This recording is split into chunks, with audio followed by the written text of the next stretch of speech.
నమస్కారం. జర్నలిస్ట్ ఈరన్న ఛానల్లో సబ్స్క్రైబ్ చేసుకుని ప్రజలు ఆదరించాల్సిందిగా కోరుతున్నాను. ఆదోని జిల్లా ఏర్పాటు కోసం ఆదోని బంద్ చేసేశారు. మరోవైపు నిరాహార దీక్షలు 46 రోజులకు చేరింది. జేఏసీ నాయకులు రాజధానికి వెళ్ళి మంత్రి నిమ్మల రామానాయుడు కలవాలని కలిశారు. వారి వెంట మాజీ శాసనసభ్యులు మీనాక్షి నాయుడు, జిల్లా పార్టీ అధ్యక్షురాలు కిష్టమ్మ ఉండడం కూడా జరిగింది. అయితే రామానాయుడు నుండి ఎలాంటి, ఆయన ఇన్ఛార్జ్ మంత్రి అయినప్పటికీ ఎలాంటి స్పందన లేదు. ఆదోని ప్రజల విన్నపాన్ని మరో మంత్రి అనగాని సత్యప్రసాద్ దృష్టికి తీసుకుని వస్తామని చెప్పారు. ముఖ్యమంత్రితో కలవాలని జేఏసీ నాయకులు బయటికి స్పష్టం చేయడం జరిగింది. ఈ విధంగా ఉండగానే మంత్రి అనగాని సత్యప్రసాద్, మరో మంత్రి నాదెండ్ల మనోహర్, ఇంకో మంత్రి సత్యకుమార్ యాదవ్ విజయవాడ నుండి మాట్లాడుతూ ఇప్పుడు ఆదోనిని గ్రేటర్ ఆదోనిగా చేస్తామని మరో లీక్ బయటికి వెల్లడి చేశారు. ఆదోని డివిజన్ను గ్రేటర్ ఆదోనిగా చేస్తామని ప్రకటించారు. ముందుగా దీనికన్నా ముందుగా ఆదోనిని కార్పొరేషన్ చేస్తాం, 500 కోట్ల రూపాయలు అభివృద్ధికి నిధులు విడుదల చేస్తామని చెప్పారు. ఆ తర్వాత ఆదోనిని అభివృద్ధి చేయడానికి కృషి చేస్తామని కూడా పేర్కొన్నారు. అంతకుముందు అసలు ఆదోని జిల్లా గురించి ఈ ప్రాంతం వారు ఎలాంటి వినతి పత్రాలు ఇవ్వలేదని చెప్పారు. అసలు సంగతి ప్రజలు గమనిస్తున్నారన్న విషయాన్ని కూడా మర్చిపోయారు. అసలు ఆదోని జిల్లా అంశం పైన ఉపసంఘం కర్నూలుకు వస్తున్నట్లు ప్రకటించి ఎందుకు రాలేదో ముఖ్యమంత్రి, ఉప ముఖ్యమంత్రి పవన్ కళ్యాణ్, బీజేపీ నాయకులు, ఉపసంఘం మంత్రులు బయటకు వెల్లడించాలి. కానీ ఇప్పటి వరకు వెల్లడి చేయలేదు. మాకు అందిన సమాచారం ప్రకారం కర్నూలుకు వస్తున్నటువంటి ఉప సంఘం మంత్రివర్గాన్ని కర్నూలులో ఉన్నటువంటి నాయకులు అసలు ఆదోని జిల్లా అవసరం లేదు, మీరు రావద్దండి చెప్పినట్లు కూడా బయట వార్తలు వస్తున్నాయి. అంటే ఆదోని డివిజన్ ప్రజలు ఎప్పుడు కూడా కర్నూలు నాయకుల దయాదాక్షణ్యాల మీద వారి మోకాళ్ళ నీళ్లు తాగుతూ కాలం వెలుబుచ్చాలన్నటువంటి ఒక ఆలోచనతో కర్నూలులో ఉన్నటువంటి నాయకులు వ్యవహరిస్తున్న తీరు ప్రజలందరూ గమనిస్తున్నారు. నిజంగా ఆదోని డివిజన్ ప్రజలను మాయమాటలతో మభ్యపెట్టడానికి అనేక హామీలను గుప్పిస్తూ ఈ ఉద్యమాన్ని, కర్నూలు జిల్లా కావాలన్నటువంటి ఉద్యమాన్ని నీరుగార్చాలన్న ప్రయత్నం చేస్తుందే తప్ప కూటమి ప్రభుత్వం ఆదోని ప్రజలకు జిల్లా ఇవ్వాలన్న బాధ ఎందుకు వస్తుందో నాకైతే ఈ కుట్ర అర్థం కాని పరిస్థితి ఉంది. పోలవరం జిల్లా చేశారు, సంతోషం. కానీ ఒకే ఒక నియోజకవర్గాన్ని జిల్లా చేశారు. అల్లూరు జిల్లా చేశారు. కేవలం 11 మండలాలతో ఉన్నటువంటి ప్రాంతాన్ని జిల్లాగా చేశారు. మరి ఆదోని ప్రజలు ఏం పాపం చేసుకున్నాం? 5 నియోజకవర్గాలు ఆదోని 1865 అంటే 1865 సంవత్సరంలోనే మేము మున్సిపాలిటీగా ఉన్నాం. మా మున్సిపాలిటీ పూర్తి ఆర్థిక పుష్టితో ఉన్నటువంటి మున్సిపాలిటీ నుంచి కర్నూలు మున్సిపాలిటీ అప్పుగా డబ్బులు తీసుకొని జీతాలు ఇచ్చినటువంటి పరిస్థితి ఉంది. ఇది మా చరిత్ర. కర్నూలు ఈ మధ్యనే డెవలప్ కావడం జరిగింది. అందుకు చాలా కారణాలు గతంలోనే నేను వివరించడం జరిగింది. ఇంకా ఎన్నాళ్ళు కూటమి ప్రభుత్వాన్ని ప్రజలు ప్రశ్నిస్తున్నారు? ఇంకా ఎన్నాళ్ళు ఆదోని ప్రజల యొక్క, ఆదోని డివిజన్ ప్రజల యొక్క మనోభావాలతో ఆడుకుంటారు? మేము ఏం పాపం చేశామనే పరిస్థితి, నిస్సహాయత, బాధ ఆదోని ప్రజల్లో ఉంది.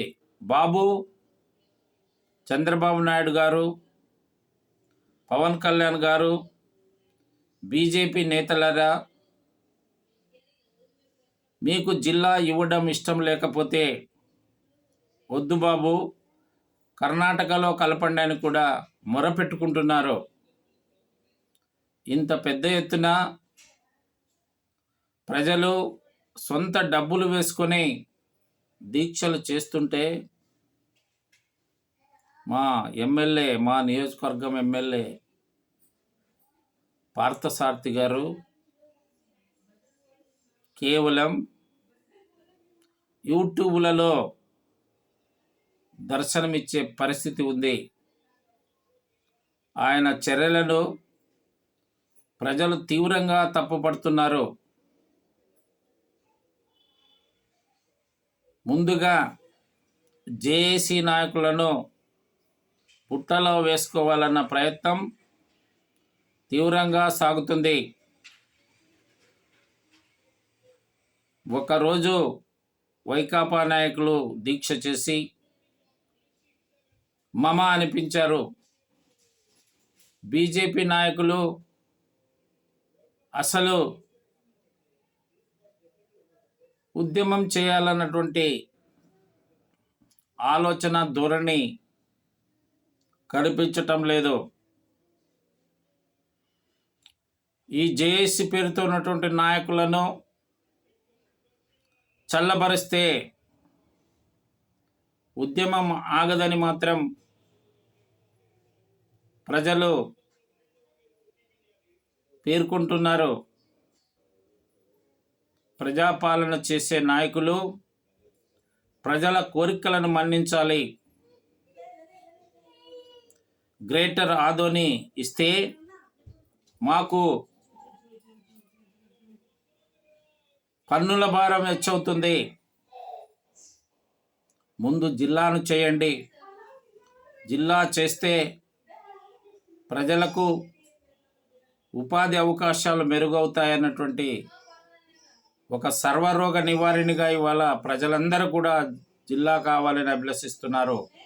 వద్దు, మాకు గ్రేటర్ ఆదోని వద్దు, 500 కోట్ల రూపాయల వద్దు, ఈ కార్పొరేషన్ వద్దు.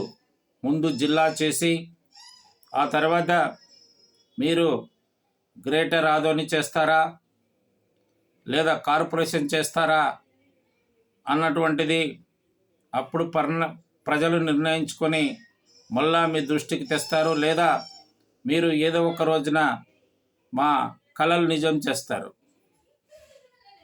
అలాగే ఇప్పటికే ఎప్పుడూ మేము కార్పొరేషన్ కావాలి. సాదాపురం మున్సిపాలిటీలో కలిసిపోయింది, మండిగిరి కలిసిపోయింది, మండిగిరి ఊరు వార్డులో ఉంది. అలాగే వాళ్ళ ప్రభుత్వ నిర్ణయం ప్రకారమే లెక్క తీసుకుంటే డనాపురము, ననాపురము, ఇస్వి, తర్వాత దిబ్బనకలు లాంటి ప్రాంతాలు కూడా, గ్రామాలు కూడా ఆదోని మున్సిపాలిటీలోకి ఎప్పుడూ రావాలి. కానీ నేను చెప్తున్నాను కదా, మా రాజకీయ నాయకులు పేకాటకు ఇచ్చినటువంటి ప్రాధాన్యత ప్రజల గురించి ఆలోచించటం లేదు. ఏ చిన్న నాయకుడు, చోటా నాయకుడు భూమి తగాదా తెస్తారో వారిని నయాన భయాన బెదిరించి భూములను తక్కువ ధరలు కొనుగోలు చేయడము లేదా బెదిరించడం లాంటి ఆలోచనలే వీరికి ప్రధానంగా ఉండటం వల్ల వాటికి అత్యంతమైనటువంటి ప్రాధాన్యత ఇస్తున్నారు. ప్రజా సమస్యలన్నిటిని కూడా విస్మరిస్తున్నారు. అంతెందుకు, ఆదోని మెడికల్ కాలేజీకి మాత్రమే టెండర్లు పిలుస్తారట, పులివెందలకు పిలువరట, మార్కాపురంకు పిలువరట. అంటే ఆదోనిలో ప్రజలు అమాయకులు, అణిచిబడిన వారు కాబట్టి నాయకులు కిమ్మనకుండా ధైర్యంగా ఉండడం లేదు. ముఖ్యమంత్రి దగ్గర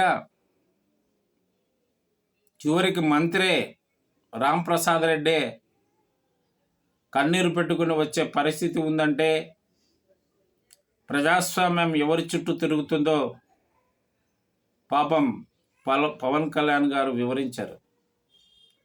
కాబట్టి ఇప్పటికైనా ఈ మభ్య మాటలు, ప్రజల ఆలోచన ధోరణి పక్కకు మలచడానికి చేయే ప్రయత్నాలు, ఇవన్నీ దయచేసి కూటమి ప్రభుత్వం నేతలు వదిలివేసి మా ఆదోని జిల్లాను ప్రకటించి తీరాలి,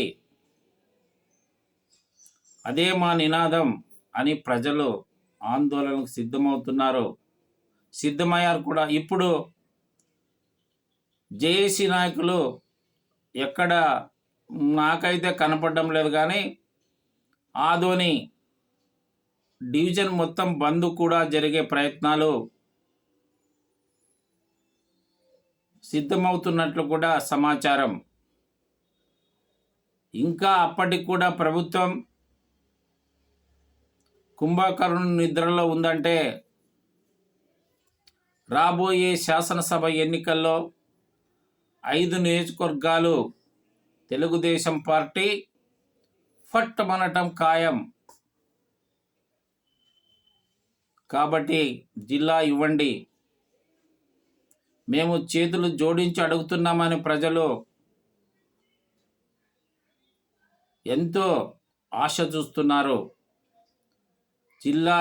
జిల్లాతోనే ఆదోని డివిజన్ అభివృద్ధి అని నమ్ముతున్నారు. అలాగే కర్నూలు అభివృద్ధి బోర్డు నుంచి ఆదోని డివిజన్ను మొత్తం తొలగించండి అని చెప్పి కూడా ఇవాళ ప్రజలు విజ్ఞప్తి చేస్తున్నారు. దయచేసి కొంత ప్రజాస్వామ్యం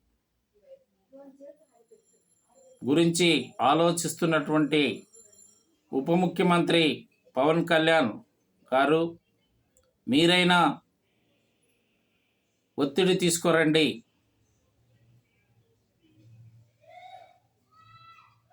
దయచేసి ప్రజలంతా కూడా పవన్ కళ్యాణ్ వైపు కూడా చూస్తున్నారు. మాకు ఆదోని జిల్లా ఇవ్వండి అని చెప్పి. నా పేరు తెలుగు ఈరన్న, సీనియర్ జర్నలిస్టు. 9440293294 నా నంబరుకు ఏవైనా సమస్యలుంటే నాకు సమాచారం ఇవ్వండి. వాటిని ప్రజల దృష్టికి ఖచ్చితంగా తీసుకుని వస్తాను. నిర్భయంగా, నిర్మోహమాటంగా ప్రజల వైపే నేను ఉంటానని మనవి చేస్తున్నాను. నమస్కారం.